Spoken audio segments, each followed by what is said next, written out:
Hi, everybody. Thank you so much for your patience. Closing into the finish line.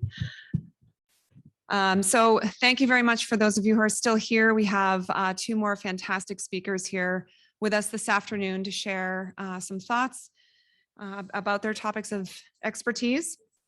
The first among them is Dr. John Diggs. We are lucky to have him here in person with us today. And he is a primary care physician who has practiced medicine for over 35 years. So I will hand over the microphone to him now. Thank you. Thank you.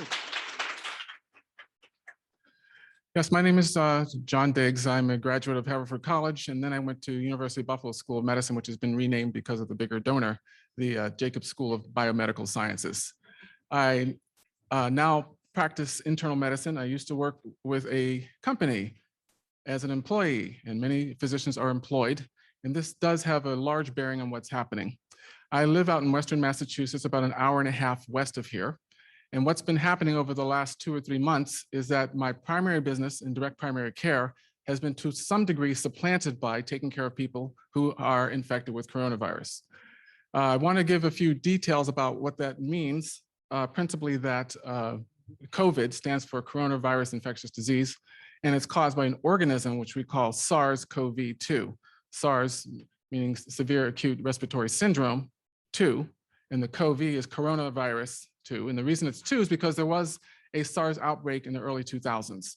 And at that time, they tried to develop a vaccine, and they successfully developed a vaccine, which created a very strong antibody response. They mostly tested on macaques and ferrets, and they thought it was successful. This is part of the safety profile of checking out the vaccine. The vaccine was never released for human use, and there's a very good reason for this. When these animals were exposed to SARS for the second time, they all died.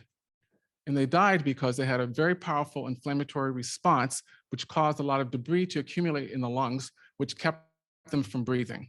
So that vaccine was never released. So there's a few things that are to be learned. The simple one, obviously, is that the most important thing about vaccines is safety. More than effectiveness, safety is important. And I'll give you a very simple reason why. We're basing this on the highest in medical ethics. And the first phrase is out of Latin, which means first do no harm, primum non nocere. So if you're not going to fix the problem, at least don't make it worse. First, do no harm.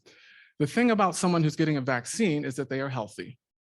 And this needs to be seen in contradistinction to someone who is ill and you're applying a treatment. It's very well known, for example, that cancer drugs have a lot of side effects, some of which are fatal. But the treatment is being compared to the high risk of the cancer itself causing harm and death. So therefore, people find some of the risks from cancer treatment to be worthwhile because the risk of the treatment is still less than the risk of the intrinsic disease in the first place. Well, in the case of vaccines, you're not dealing with a sick person, you're dealing with a healthy person. And the last thing that you want to happen is that somebody has a treatment which is worse than the disease, especially when they're not diseased.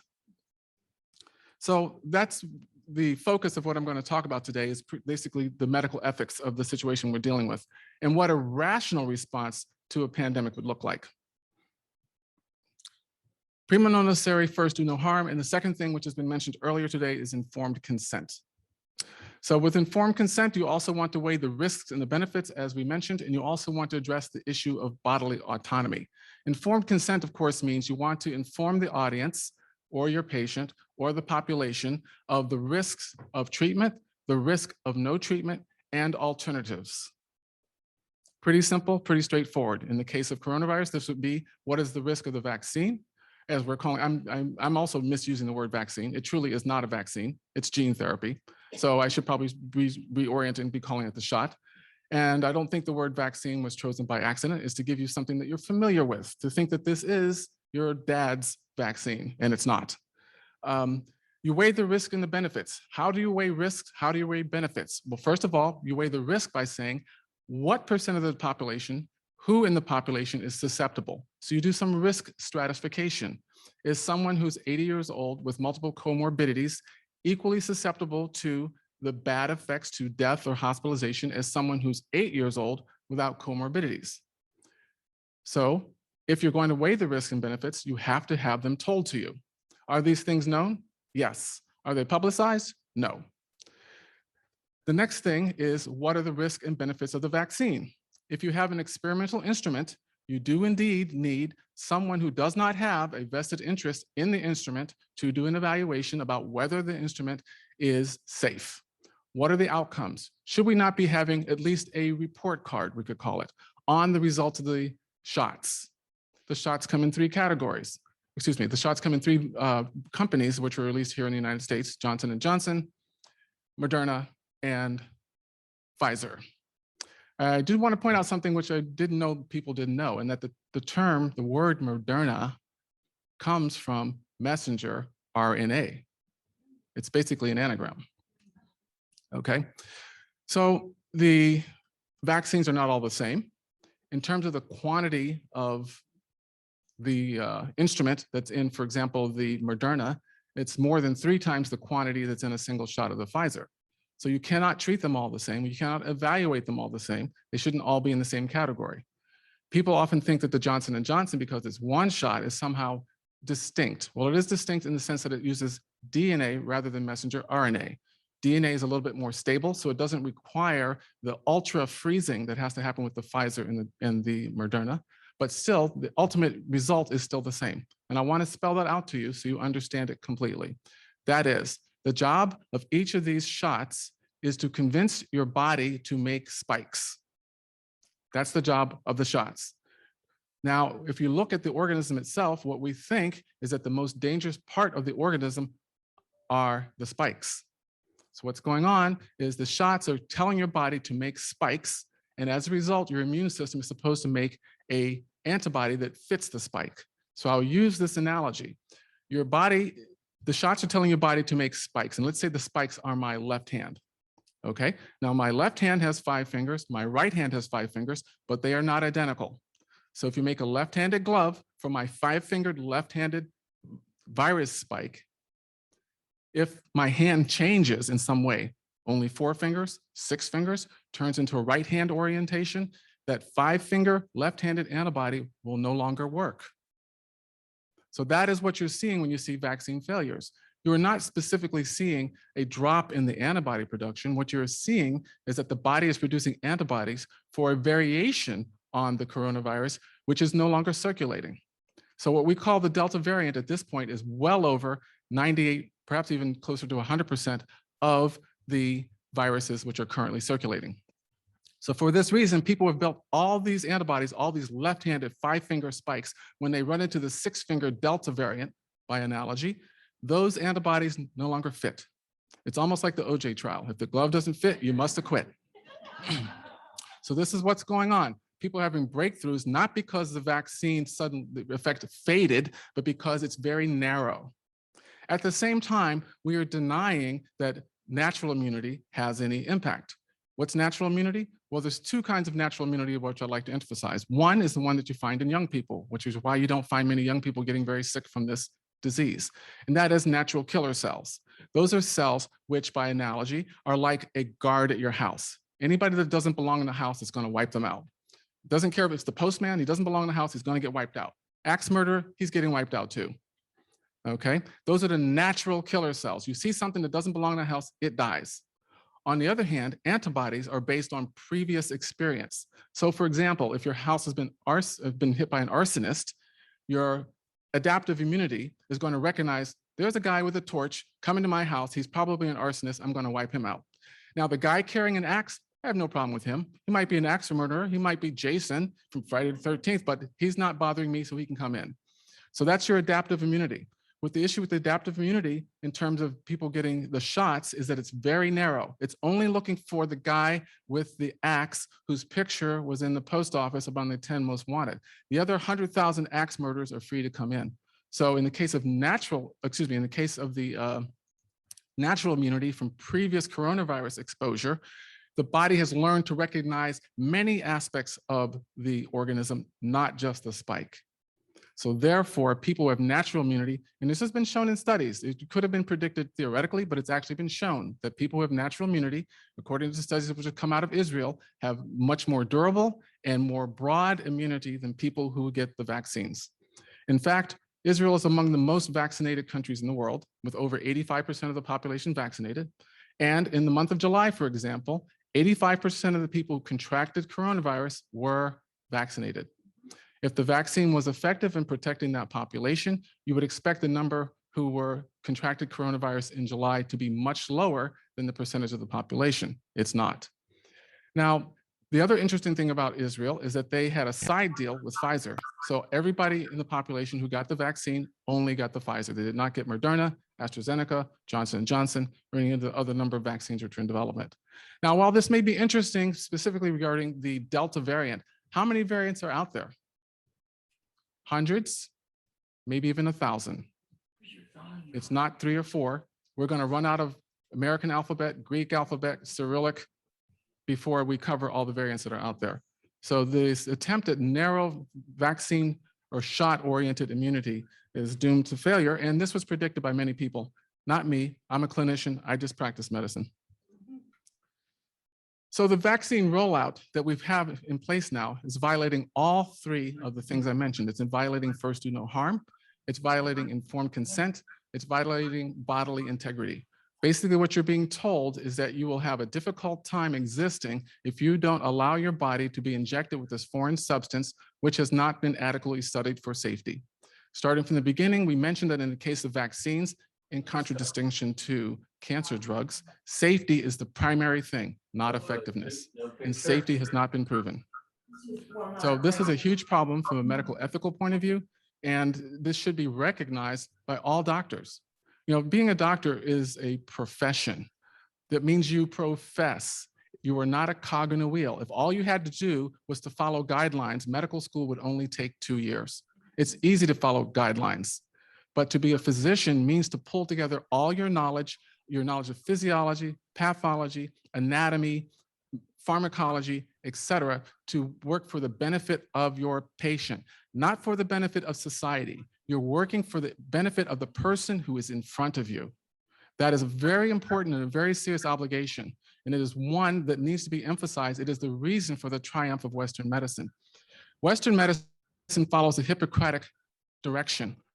What's the alternative to the Hippocratic direction? It's the ancient Egyptian method. The ancient Egyptian method basically was, if you follow the written rules of what you're supposed to do and your patient dies, you're not at fault. Can you imagine any progress under that system? Who would step out of the written guidelines? Because if you don't follow the written guidelines and your patient dies, guess what happens to you? You could be subject to execution as a doctor. On the other hand, the Hippocratic method takes a set of standards in terms of ethics, in terms of approach, in terms of honoring the patient, and then you can try to do things that benefit the patient, even if they're not written in some ancient code. If you only follow the ancient code, you make no progress.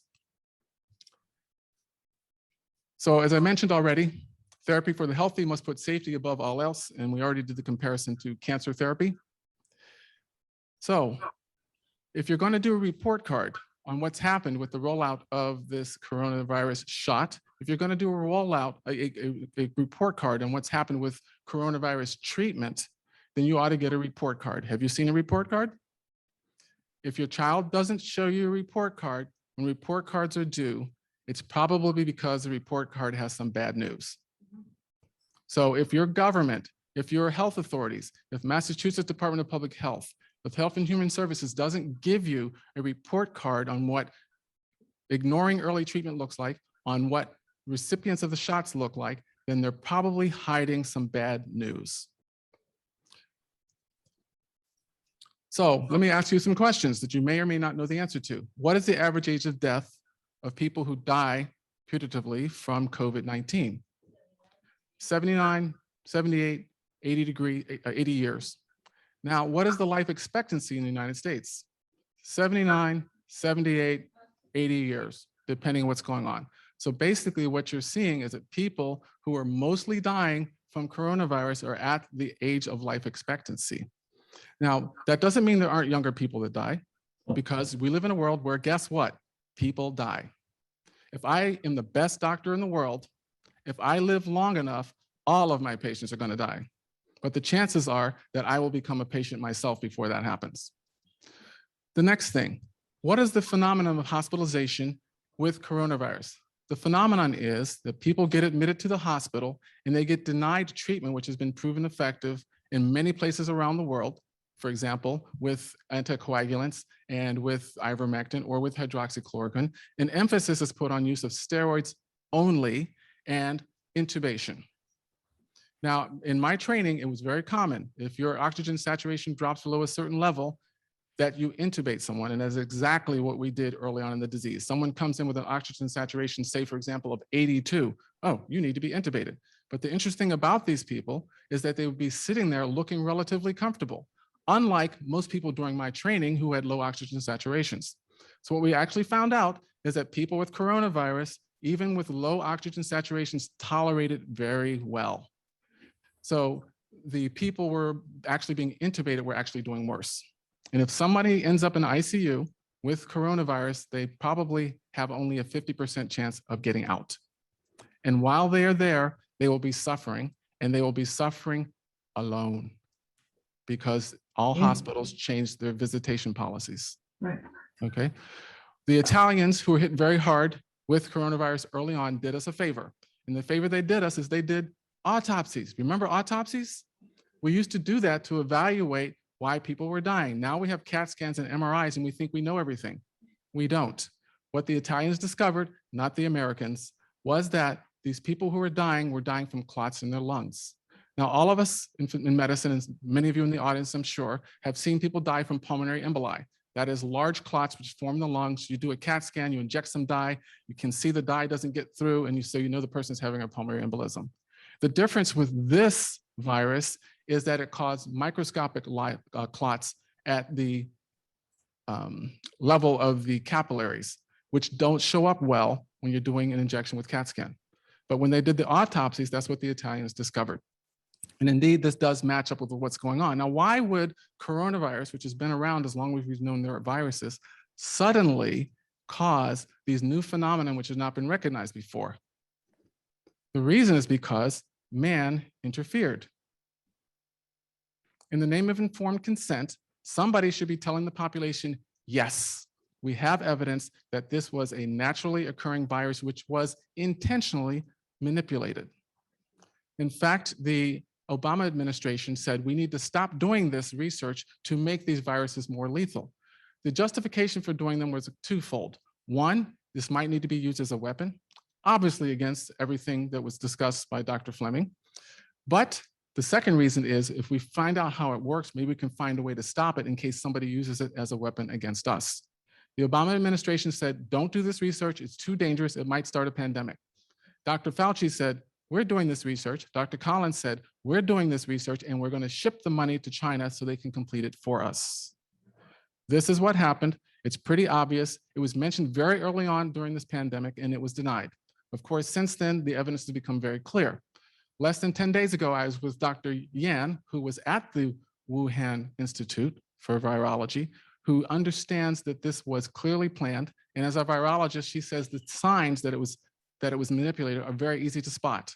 So the question then becomes, why haven't our scientists at CDC, at NIH, at NIAID told us that it was manipulated? If this woman, this single virologist from China can say, here are the signs that it's manipulated, and why don't your scientists recognize it? There's one of two possibilities. One, they do recognize it and they're lying. If they are lying, we're lacking, again, informed consent. Or, well, there's no need in speculating anymore. You can think of these things yourself. So the phenomenon of hospitalization is ugly. The phenomenon of death is ugly in the face of coronavirus. It's the crazy lady told us to go on, and it's all about how vaccines are killing people and how there's been more deaths than it's just the whole thing is just one huge conspiracy theory. Now, granted, some of the things they're saying, I completely. Excuse me, can everybody mute on the Zoom for the fourth time?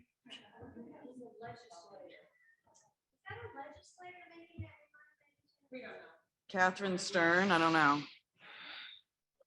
One big conspiracy theory. Did you hear that? You're a big conspiracy theory, yeah.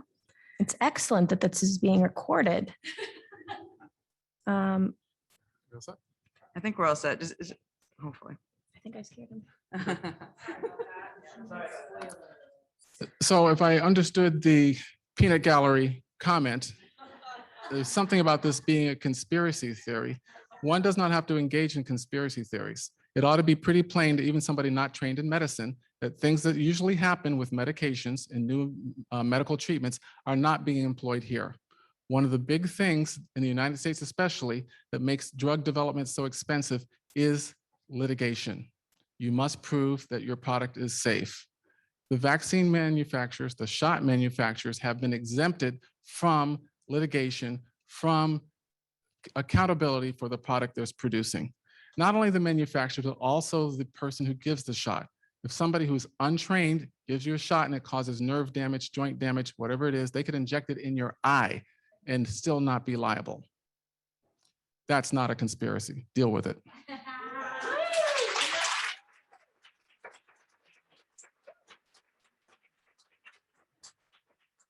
One of the major people on the topic of coronavirus is probably the most published cardiologist in the country at this time, and that's Dr. Peter McCullough. And this is what he said about the vaccine. He said the currently available vaccines, they do not cover the new variants. Patients are failing on the vaccine. They're getting hospitalized and getting sick despite having had the vaccines, he said, adding that the vaccines at this point in time have amounted to record mortality and injury and should be considered unsafe and unfit for human consumption.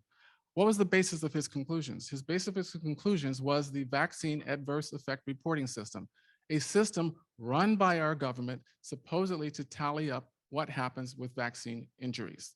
As was mentioned earlier, since 1986, most manufacturers are not held responsible for the product they're producing in regards to vaccines. This is still under the category of vaccines. They are indeed are not being held responsible. But during the last year and a half, there have been more reports of adverse effect than there were with all the previous vaccines combined.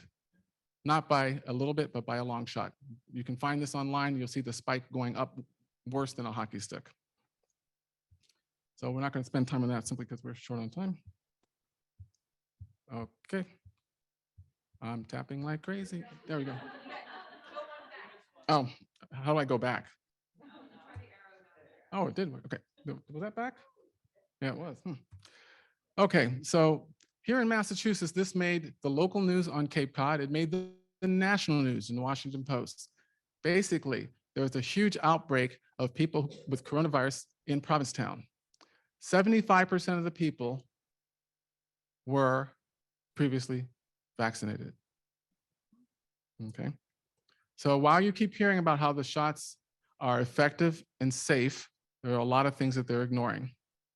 The data is there. It just is, it's pretend like you're suing IBM and you do discovery and you say, I want this document which shows that you knew that viruses are going to happen to our computer. And they send you a box of data that fills this room. The paper is in the room, but the problem is finding it. Well, this is what's happened with much of the data surrounding the adverse effects of the vaccine. It's there, but you'd have to spend full time analyzing it, and people have done that.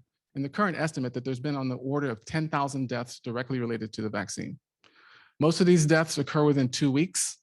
So when you look at the incidence of death following the vaccine, it goes way up for about 2 weeks, then it comes down, and it takes almost a month for it to come down to baseline.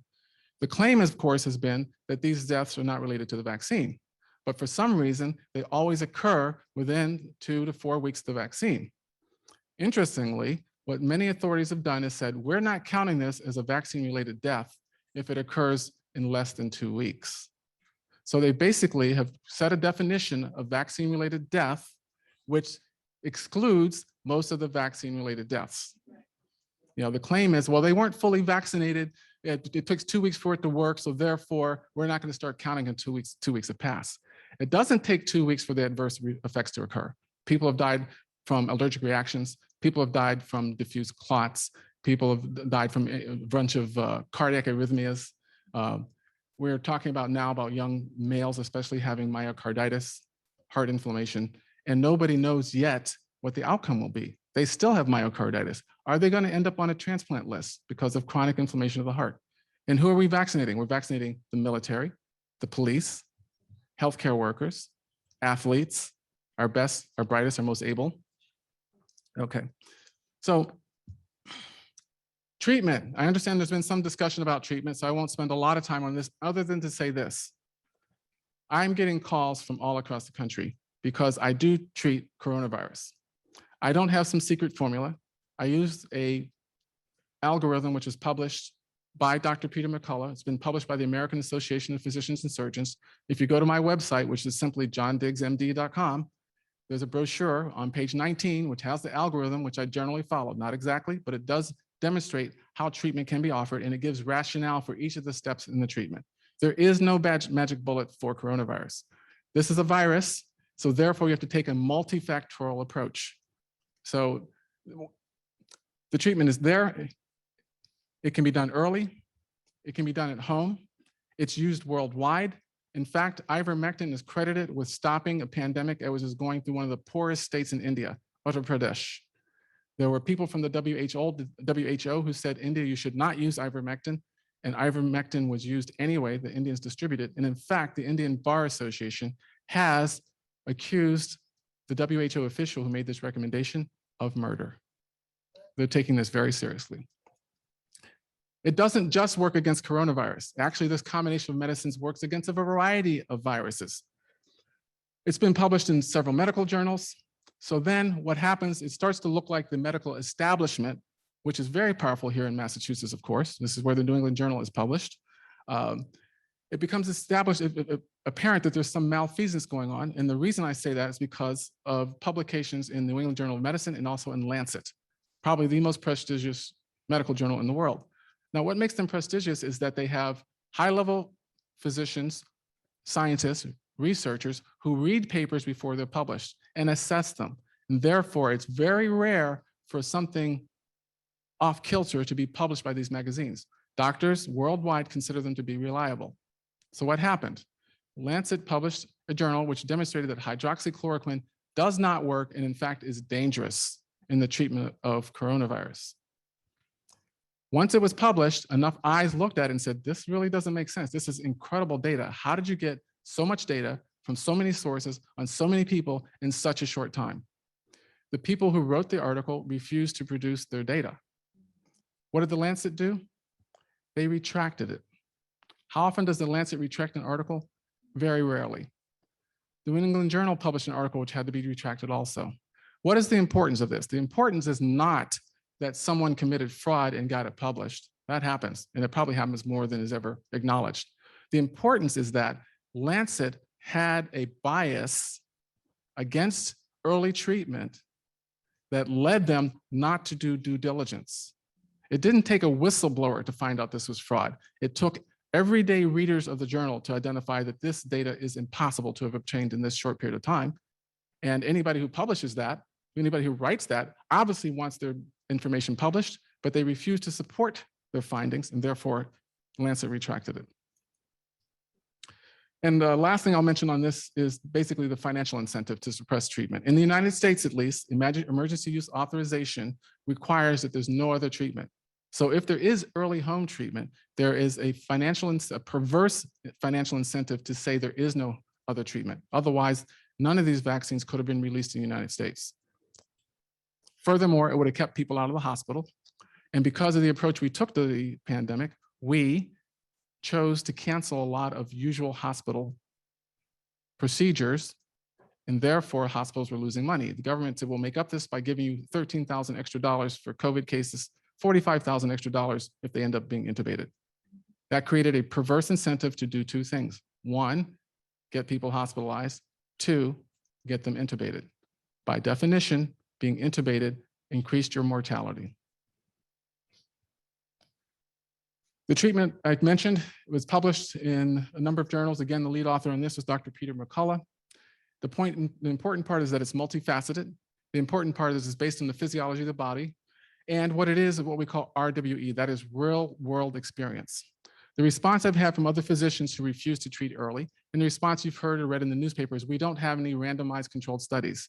The statements from Dr. Fauci, we don't have any randomized controlled studies. It takes years to do randomized controlled studies. So we've actually developed other methods of making rapid assessments, and that's real world experience. We try something, see what happens, see how it works, base it on our understanding of anatomy, physiology, et cetera, and come up with a plan. And that's happened all over the world. People have been sharing information. As was mentioned earlier, there's probably easily 100 articles published every day, someplace in the world, about coronavirus. And people share information and come up with plans that match the physiology, match our understanding of the organism, and it's constantly being modified. by real world experience. And basically what's happened is we've repurposed old medications. These medications have been approved by the FDA. They've been tested over time. You know, for example, hydroxychloroquine is on the order of 50 or 60 years old. Ivermectin is at least 40 years old. And unlike the AMA president who said this is a horse medicine we're using for people, it's just the opposite. It was first approved for people, and then people found it get used for horses. Now, just because we live in the Northeast and don't have river blindness, and therefore not using ivermectin to prevent one of the leading causes of blindness in the world, doesn't mean that it's not used that way. It was actually released for people in 1981 and for animals in 1985. So why would the smart, politically connected president of the vaunted American Medical Association go on national television to tell people that this is a horse medicine? Why would MSNBC have a picture of a horse in the background when it's interviewing the president of the American Medical Association? And again, to me, this looks like malfeasance. It doesn't look like difference in professional opinion. Which brings me to something else, which again goes back to our founding documents, goes back to medical ethics, and that is simply, what happens when you go to you have a doctor, he tells you, this is your situation, these are your options. You go to another doctor. Do you go for a second fact? No, you go for a second opinion. So part of medical advance, part of the ethics of medicine in the United States in the Western world has been variety of opinion. What has been judiciously and specifically suppressed?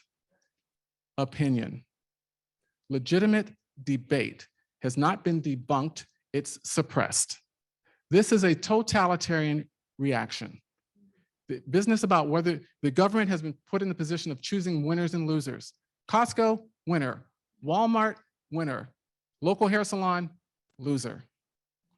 Local restaurant, loser. That's not government's job in a Western society. It is government's job in a totalitarian society, such as China. If China wanted to do something to wreck the United States, which apparently they did since they designed this virus, would they not want us to respond like they do? What does China do? It tells people to stay home, don't go to the hospital. You won't listen, we'll lock you in your apartment. You may not die from coronavirus, but you'll die from starvation. This is what we've heard from people on the ground in China. So the treatment is vitamin C, vitamin D. There's a chronic deficit in the United States. The deficit is worse in darkly pigmented people. I just mentioned the UK doctor experience. A lot of doctors in the UK are from West Africa. They're dark-skinned. They're used to a lot of sunshine. The sunshine converts the active form of vitamin D in your skin. But if you live in Britain, where they sell a lot of umbrellas, you're probably not going to see a lot of sun. So what happened early on, there was a suspicion that somehow people of the African diaspora in Britain were more susceptible to coronavirus than others. And it was not that they were specifically more susceptible, as far as we can tell now, is that they were routinely, severely vitamin D deficient. So when they ran into the coronavirus, they did less well. So there were a lot of doctors that suddenly died in the UK, and they were mostly of African origin. I mentioned zinc and a number of other antioxidants. We don't have to go through this in detail because all of it's in the booklet that I mentioned. Then there's hydroxychloroquine and ivermectin. I do want to spend a little bit of time describing to you my personal experience with this. I've treated well over 200 people with coronavirus. And as I mentioned, I get calls from all over the country, not just New England. I've gotten calls from Germany, Indonesia, South Carolina, Idaho, and I've treated people. The issue is that now pharmacists have suddenly got involved in telling me that you can't treat people with hydroxychloroquine and ivermectin. Are the pharmacists studying this topic and know that it doesn't work? No, they're getting memos from headquarters of CVS, headquarters of Walgreens. They're getting memos from pharmacy boards telling you not to fill this prescription. Who does that? Are the pharmacists at the pharmacist board smarter than all the other pharmacists? Is Dr. Fauci smarter than every other doctor? Okay, so if these things are not true, why would we bend to a one-size-fits-all for treatment of coronavirus when they admit they have no treatment? I've had several arguments with the pharmacists. They hang up on me. I ask them professional questions and they hang up on me. They lie to me. One pharmacist in Greenfield said, CVS says we can't fill this prescription. So while I'm talking to her, the patient looks for another pharmacy, gets the prescriptions filled. Guess what company it was? CVS. I've sent a patient with a prescription to Walmart. At 12 o'clock, they would not fill the prescription. A separate patient went to the same pharmacy 4 hours later. Guess what? The prescription was filled. Okay, so this is spotty, but the problem is they're treating doctors and pharmacists and many other people along the medical chain as if they are not professionals. By professional, that means that you do the best you can for the person that's in front of you. And they make all kinds of excuses. They say, well, it's not approved. Well, it is approved. Well, it's not approved for this purpose. It doesn't have to be. On the order of 25 prescriptions that we write are for what we call off-label purposes. In other words, the company didn't seek FDA approval for it, but doctors have found that it works for a given application. The pharmacists are now given, I don't think they have the right, but they're acting as if they have the right to countermand the doctor's orders. And that's what they're doing in many places. So we're not at a standstill yet because there's nothing legal about this. There's nothing in law. These are people exercising policies. And if you haven't learned anything as an American, as you sit around and watch what's happening in the world, if you don't exercise your rights, there's a lot of people who are certainly willing to tell you what to do. And it's not because they know better. So we already talked about this. This is just a screenshot of, if you go to all you have to do is type in Lancet retraction, and you'll find the article about hydroxychloroquine with this big, red, beautiful, retracted word on top of it. We talked about that. So I just want to mention a few things for people who are legislators, for simple things. So often you hear people like whoever was speaking, oh, this is a conspiracy theory. Use your own common sense. How do you do that? Well, you look around, you see what's happening, and I titled this, Things That Make You Go, I guess I owe that to Arsenio Hall. 1, follow deaths, not infections. You're dealing with a respiratory pandemic. Almost everybody is going to get infected. The main thing you want to guarantee for yourself is that when you encounter the organism, you will survive. You are not trying to totally evade the organism. It's pretty much impossible if you're going to have a functioning society. If you do more testing, you're going to find implications of more infections. But the problem is the tests do not necessarily identify infection. They identify DNA patterns which are reminiscent of the organism. That does not equal infection. In fact, when the science has been done, we're not finding a whole lot of asymptomatic transmission. Beware of trends. The example here is this. Let's say there's 100 people in this room. If one of us has a problem and then a second one of us gets the same problem, that's 100% worse. Okay? But if 50 of us have a problem and one more gets it, that's 2% worse. So this is relatively simple mathematics in terms of understanding what the trend means, but this is how newspapers work. They're going to tell you it's 100% worse. You got to do something when you don't. Think for yourself. Look out and identify appeals to emotion and duty. Do this for your family. Do this for your community. Do what? The best way to have a good family is to have a good individual. The best way to have a good community is to have a good family. The best way to have a good state is to have a good community. And those things build on each other. It's from the ground up, not from the top down.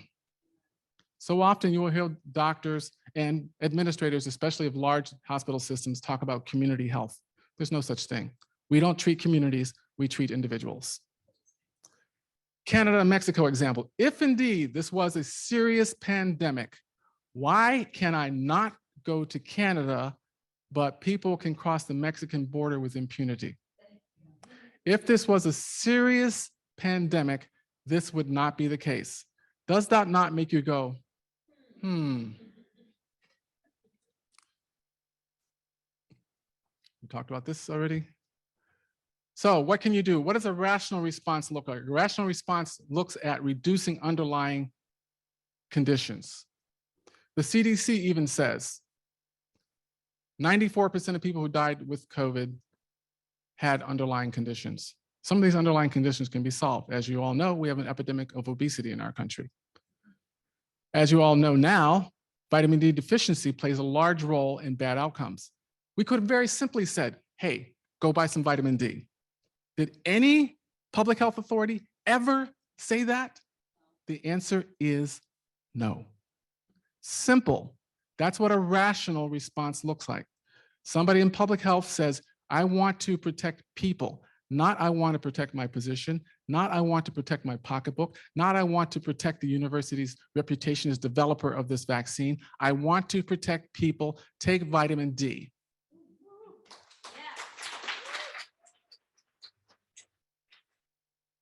Risk stratify. You already know the average age of death is above 75.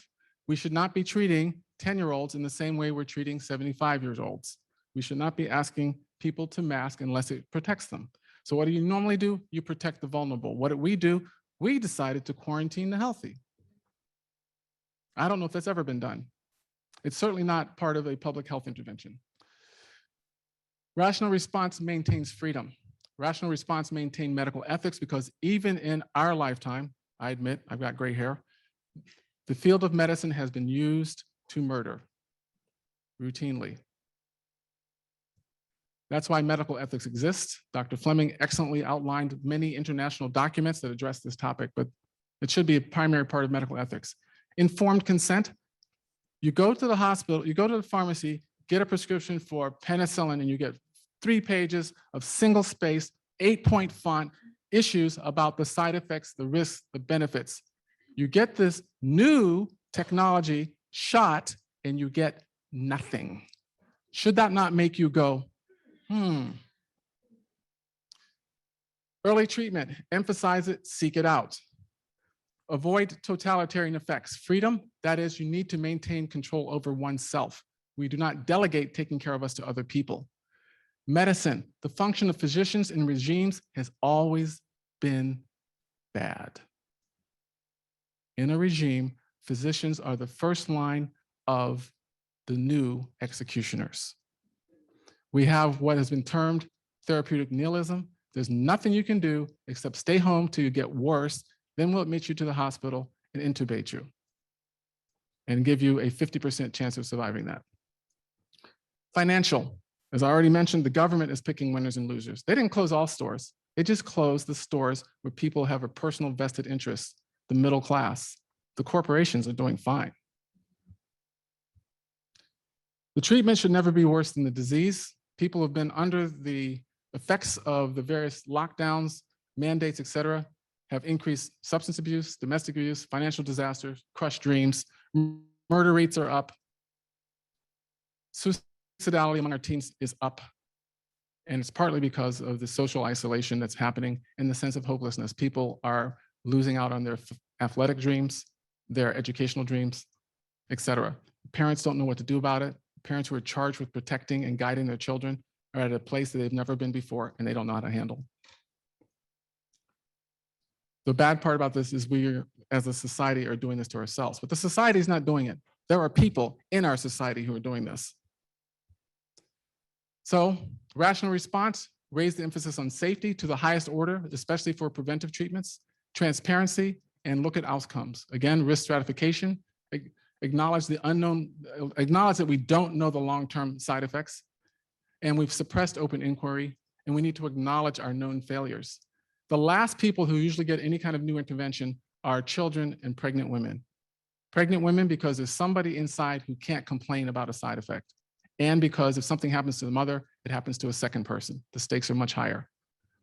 When have you ever heard a society say, you're pregnant, you must take this shot, at the risk of, I may not treat you if you don't take this shot? It's unheard of and it's unbelievable. And even the people who are doing it, I don't understand them. I mean, am I somehow, maybe I'm not hypnotizable. I mean, I don't know what's going on. But this is what you see happening across our country in the medical field. So I'm going to wrap this up. Natural immunity we talked about. Again, the CDC talking about mere 6% did not have underlying disease. In Massachusetts, it was 1.8% didn't have underlying disease. And that's me, and I occasionally answer email. I try to, but I'm actually being overrun with communications these days. But thank you for your time and attention.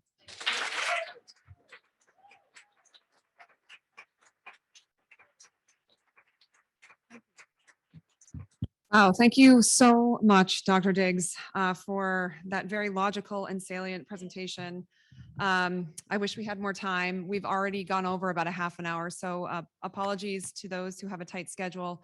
If you need to leave on the time that we allotted, please feel free to do so. For those who can stay, we are going to go over for maybe 20 to 30 minutes over what we had planned originally, which is absolutely worth it in my opinion. So we have one more speaker for this final panel on rational responses. Dr. Ryan Crawford. Unfortunately, I got his bio a little bit late, so the only word I have next to your name, Dr. Crawford, is radiologist. I'm sure you have many more qualifiers than that. So I'm going to go ahead and let you introduce yourself briefly, and then I will give you the floor to deliver your presentation. Thank you very much. Can you hear me okay? Just give me a thumbs up. Yes, that's great. Thank you. Okay, my name is Ryan Crawford. I'm a neuro-trained neuroradiologist. I'm a multi-specialty radiologist, actually. I have specific expertise in breast imaging, breast intervention, as well as head, neck imaging, spine imaging, and brain imaging. And I also do intervention, quite a bit of image-guided biopsies and so forth. So why am I here? I was asked to speak, actually. Basically, on October 1st, my health center, which is the biggest health center in Western Massachusetts, so that should probably give you a little bit of an idea of who I'm talking about, pulled my privileges because I refused to take the vaccine, which we all know now is not really a vaccine at all. They also denied my religious exemption twice with a denial on appeal. Apparently, my faith, I guess, is not up to par. It's really disgusting how they did this. It turns out the whole committee was about 3 people. One was an RN, one was someone from HR, and then there was a, quote, spiritual advisor, who, if you go to their Facebook page, has all sorts of pro-vaccine propaganda posted. So it was not a fair process at all. So I was denied. And they did pull my privileges. So right now I have nowhere to go. So I'm glad to speak here. But I would retort them to say, you know, how strong is your faith? Well, is it plagiarizing 15 little things from the internet and making a beautiful religious exemption, flow chart and essay? Or is it you're willing to put your whole career on the line? And that's where I am. So I think my faith is actually quite up to par. Anyhow, I knew that the vaccine was, I shouldn't call it a vaccine, but was dangerous from my experience with my patients. Now, one thing, I read a lot of chest CT, I read a lot of lung cancer screening CTs. To give you an idea, I read about 40 to 50 of these a day when I'm reading those. And what I have seen in the last 5 months, especially over the last 2-3 months, is just a really noticeable uptick in really nasty, aggressive cancers. And these are the ones that were, latent or even in remission, and now they're coming back with a vengeance. In fact, for the first time in my entire career, I saw a case of lung cancer invading the heart into the left atrium. It really was something to see, and I've never seen that before. And sure enough, I go into the charts when I see these things and see, specifically, did this person get vaccinated? And absolutely, these people did. I also read from emergency, on the weekends, I read emergency room stuff, and basically I cover 3 of us actually cover 4 major emergency departments, 5 urgent cares, and all inpatient studies done at all of our 5 hospitals. So we can easily each read up to 200 cases a day. And we see everyone coming in fresh and what they're there for. And I noticed a very good trend is that not a good trend, but a trend that the majority of the people that were coming in with classic atypical pneumonia on their chest x-rays, and if we did CTs on their CTs, there was about 80%, I would have to say, when I went into the charts, were vaccinated. And these were people already in big trouble. So, you know, it doesn't take a neuroradiologist to figure this one out. They're obviously not effective. And indeed, not only that, not effective, but an interesting trend in the charts that I see is the emergency department or the admitting physician will specifically say, you know, suspected person of interest, COVID case, and they will make mention, patient is unvaccinated. And it's always in the chart. And when you see the vaccinated patients coming in with the same exact presentation, there's not a word, nothing, no mention. So I don't know what's happened to our medical society. I mean, I am one of 40 radiologists in my practice, or was, and there's one of us that took a medical exemption, and only one of us and that's myself, who refused the vaccine outright. That means 38 people who are trained medical professionals are just totally blind to this. And it's that where everywhere in the United States right now. And all I can say is that physicians are really experiencing a mass psychosis. As many of the fantastic presenters today have told you, that this is not, I mean, this is not a vaccine, and it's all based in science, and the science is all right there. I mean, it's easy for us to find, it's available, it's in all the right places that we always look, but somehow this psychosis has come over people that this is, quote, a big conspiracy theory. I can't even have a rational conversation with most physicians about this, because they get so hyper emotional and just say, oh, you're an anti-vaxxer, and then that's the end of the discussion. They're not even willing to hear the actual science, or when it's presented to them, they actually look the other way. They don't want to see it because it challenges some belief. And this is where I think it's all based upon what we call cognitive dissonance. And that is when we are presented with something that alters our fundamental beliefs to a certain degree. Our brain, the brain just kind of turns it off, and you deny that it's even possible. And I think that's what's happened to a lot of our medical societies. So I am happy to be here, and I support everything I've heard, and it's actually absolutely absolutely congruent with what I've researched myself. So let me just tell you a bit of some other things.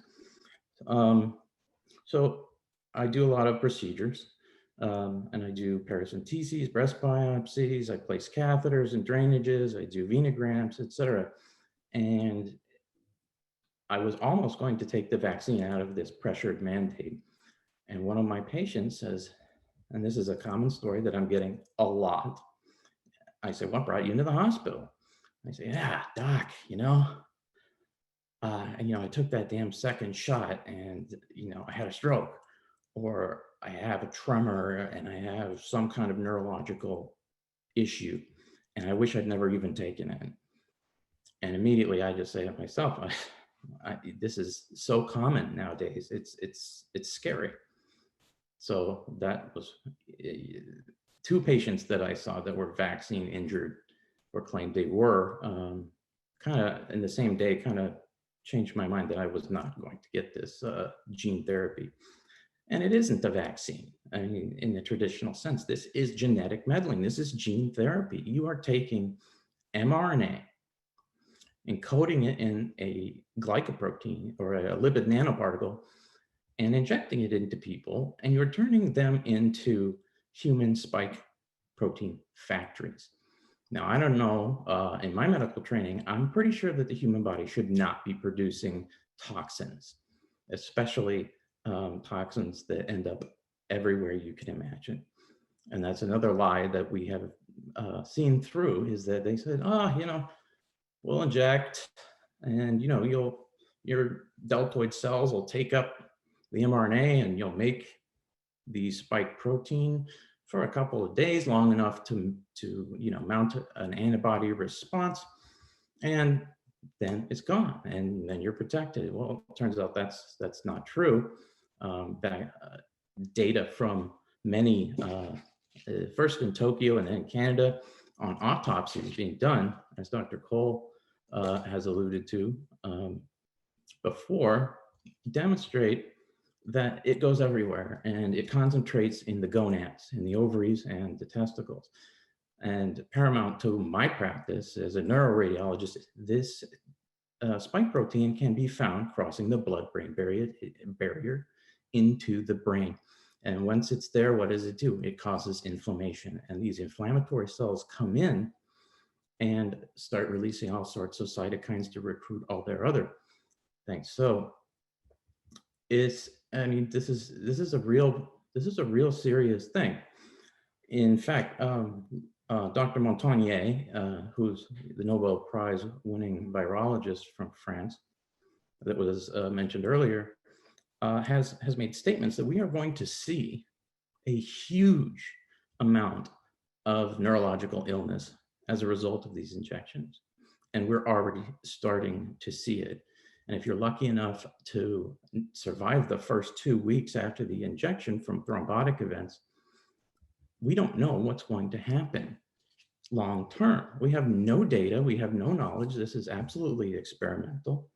And I can tell you that we are going to see a lot of disease, of neurodegenerative diseases. And how do we know that? Well, in these rhesus monkeys that were sacrificed, we were going through something like in the pre-testing and going through something like 300 of these a week, these poor monkeys, and they would sacrifice them at 5 to 6 weeks and look under the microscope at the brain tissue. And what they saw were Lewy bodies, and Lewy bodies are a sign, are associated with Alzheimer's and Parkinson's, as well as other neurodegenerative illnesses. And this is serious stuff. So what's going to happen to all the people that have taken these injections? Is it reversible? We don't know. Another thing is Dr. Montagnier and many other virologists and specialists have made mention that there are, in this spike protein, there are 2 domains which have a very close resemblance to other prion-like proteins that we know of, mainly. And what happens to the brains of these mice that were genetically engineered, that were injected with the vaccine, was when they were sacrificed and they looked under the microscope at their brain tissue, they saw a bunch of holes in the brain. And it's something we call spongiform encephalopathy. And it is ubiquitously fatal, and it is untreatable. We cannot treat this disease. It is scary as heck. And it's hard to kill this because it's a protein. It's not actual virus or bacteria. It's an actual protein that causes other proteins just like it to mutate into a pathologic form. And basically it chews up holes in the neural tissue. And these patients ubiquitously die. It was first described in, I believe, in Indonesia, but I might be off on that. But it was described as fatal familial insomnia. And that is also known as Kuru. And it was in the Kuru tribe that this was first described. And what happened is these people, these indigenous people, had a a ritual that when one of their family members died, they ate the brain of that person. And hence the prion disease was transmitted throughout generations. We now know that the similar process happens in what we call mad cow disease, which is just basically the same thing. And then there's a spontaneous mutation of a protein that is not a prion, not transmitted, but just spontaneously one of these proteins mutates in the brain. And that's called Creutzfeldt-Jakob disease. And again, there are two prion-like areas, domains in the spike protein. This is extremely scary. And the other thing I forgot to mention is you can't kill this with normal autoclaving, because what happens is the protein just denatures with the heat and then renatures and is still pathologic. And we found this out, unfortunately, by infecting a whole bunch of people through corneal transplants. And then autoclaved the surgical instrumentation, and it was transmitted anyway. So you really have to burn, really high heats to kill this stuff. This is an incredibly scary process, and what it's doing in the spike protein in the vaccine, I cannot tell you. All I know is that both myself and other neurologists and specialists, including Dr. Montagnier, have said that we are bracing for an explosion of neurodegenerative illness, which may be untreatable. So that's something to think about. What else? Oh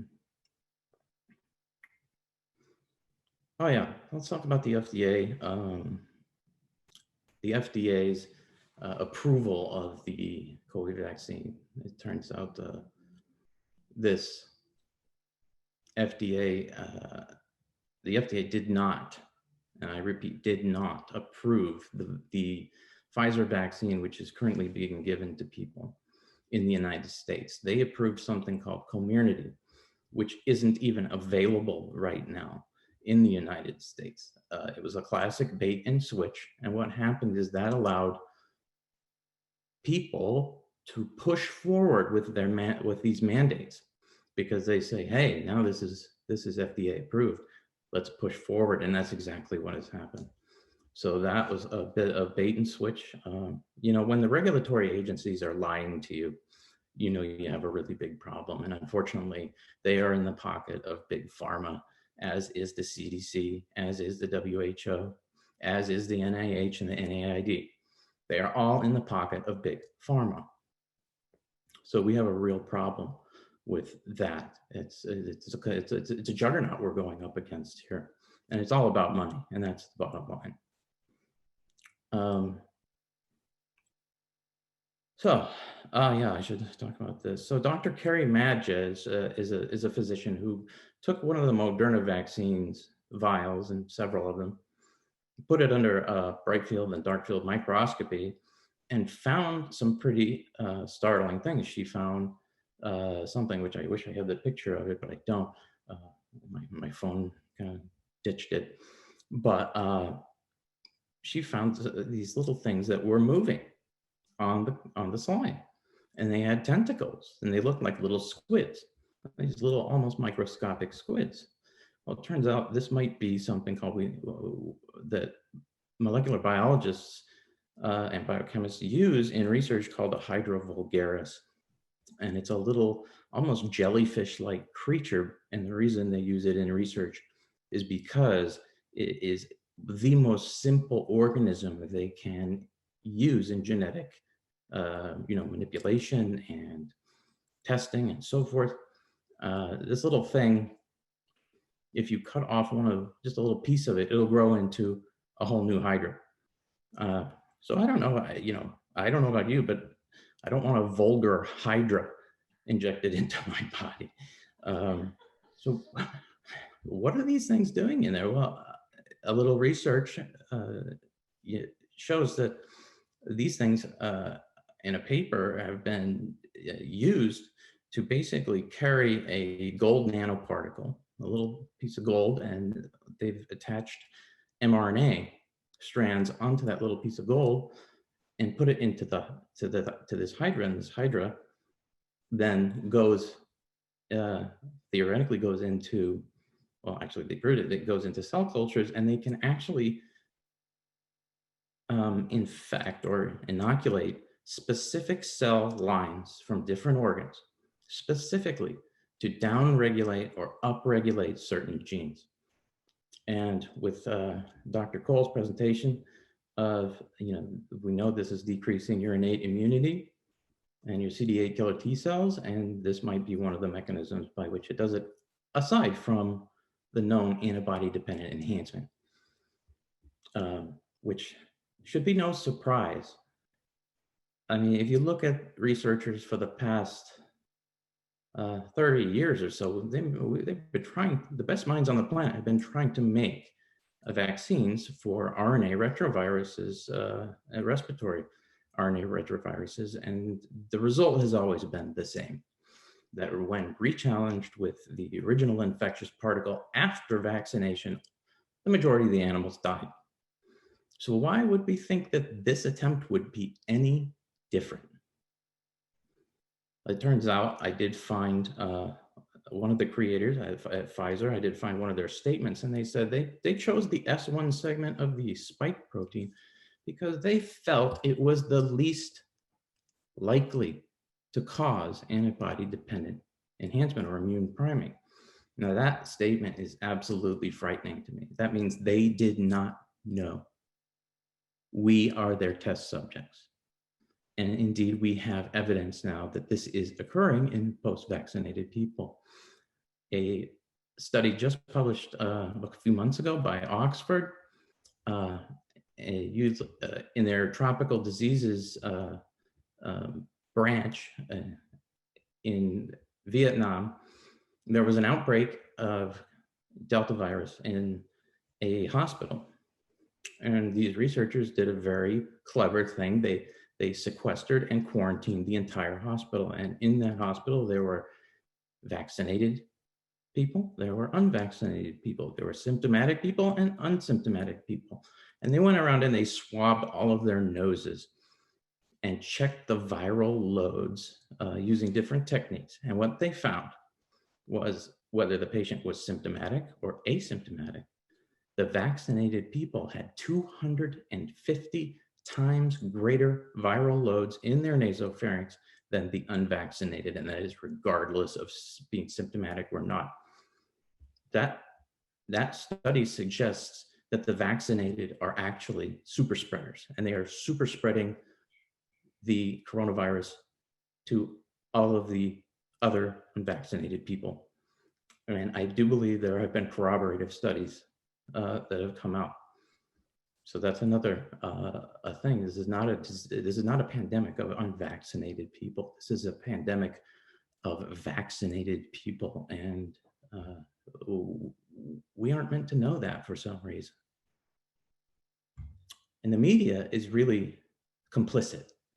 If you look at the mainstream media, they are absolutely complicit in what is amounting to crimes against humanity, and they will be held accountable.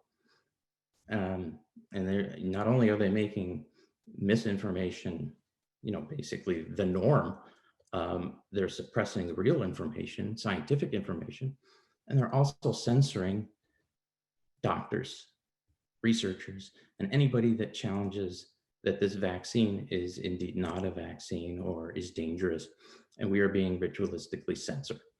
So you're going to find that in mainstream media, you're not going to find much evidence. You're going to have to go to alternative sources, which are not under the control of these powerful companies. And it's unfortunate that that's happening. And doctors like myself are being fired. Have our privileges ripped. We're being silenced. We're being threatened by our peers and the medical boards. So, it takes a lot of gumption to stand up, but I figured at this point, I don't have a whole lot to lose. So I think that kind of helps. Thank you so much, Dr. Crawford. And if anybody wants to help me with that situation, please, by all means, get in touch with me. Thank you so much. That was amazing. Our lovely hostess Janice had to leave for the day, so I'm going to fill in. We do have some people waiting on the line that were going to share their stories, but I would like to take, if there's anyone that has any questions for Dr. Crawford or Dr. Diggs, we would love to just take one or two real quick, if that's okay. Yeah. Question best I can. Why is I have so many friends and relatives, I'll just use an example. Why do people who take the vaccinations, so high percentage, feel so fantastic and wonderful, like nothing's happened? Will they have potential to get sick? Will they have potential to get sick later? Even this Bill O'Reilly, who's great on politics, says, take the vaccinations. Why do they feel so fantastic? Are they going to get sick later? It's just a crazy way to ask the question. You want to take that one? Not really. Do you want to take that one, Dr. Crawford? I think his question was whether or not the people that feel like after the vaccination, they feel fine, if they are going to have some kind of symptoms somewhere down the line, are they going to get sick eventually? And I think that is kind of an answer. Oh, that's quite all right. I got what you said. I think we're going to see an explosion of not only autoimmune diseases, but neurologic diseases as a result of these vaccinations. So we don't have data though, because we don't have long-term data at all, and that's what we need to get. But this vaccination campaign continues to run ahead full steam, like an unstoppable train. So really just educating yourselves is going to be the only thing that we can do at this point, besides what we're doing in this forum. Thank you. Do we have any more questions before we go on to our stories? I had a quick question. My family just recently had COVID and we were all given ivermectin.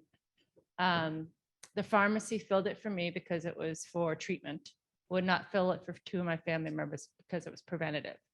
In that kind of situation, when the pharmacies are fighting you, do you have any like what can you do? I know you said that some pharmacies for your clients are having issues too.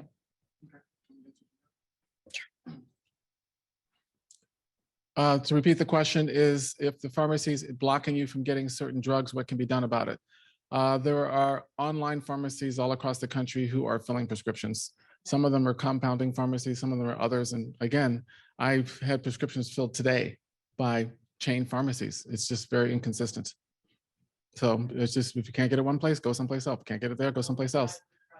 Okay, well, I'm just telling you my personal experience that there are local pharmacies that have filled the prescriptions and some that have not. And there's always, so far, there are still online pharmacies that will do it. Okay. Yes. Well, I don't think the issue is how can we keep the pressure on for pharmacies to fill it in terms of what patients can do directly. Only in the sense that there's a whole lot of money involved for an individual. Like if you need to get something filled in a certain place because of your insurance, it's hard to say that changing someplace else is going to change that, because all these pharmacies, the pharmacies are not the only place they make money. The drugs are not the only place they make money. So that's a political question that I don't have a medical answer for. But I would say that in general, some of the independent pharmacies are more amenable, but not completely. One of the people that hung up on me was an independent small town pharmacy. So I don't have an answer for that.